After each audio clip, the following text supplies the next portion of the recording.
الرحمن الرحیم۔ صحیح بخاری حدیث نمبر 865۔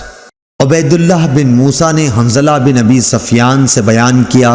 ان سے سالم بن عبداللہ بن عمر نے، ان سے ان کے باپ ابن عمر رضی اللہ عنہ نے، وہ نبی کریم صلی اللہ علیہ وسلم سے روایت کرتے تھے کہ آپ نے فرمایا کہ اگر تمہاری بیویاں تم سے رات میں مسجد آنے کی اجازت مانگیں تو تم لوگ انہیں اس کی اجازت دے دیا کرو۔ عبید اللہ کے ساتھ اس حدیث کو شعبہ نے بھی اعمش سے روایت کیا، انہوں نے مجاہد سے، انہوں نے ابن عمر رضی اللہ عنہ سے، اور انہوں نے نبی کریم صلی اللہ علیہ وسلم سے۔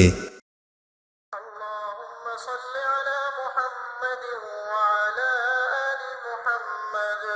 كما صليت على إبراهيم وعلى آل إبراهيم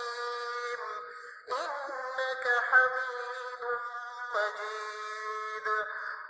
اللهم بارك على محمد وعلى آل محمد كما باركت على إبراهيم وعلى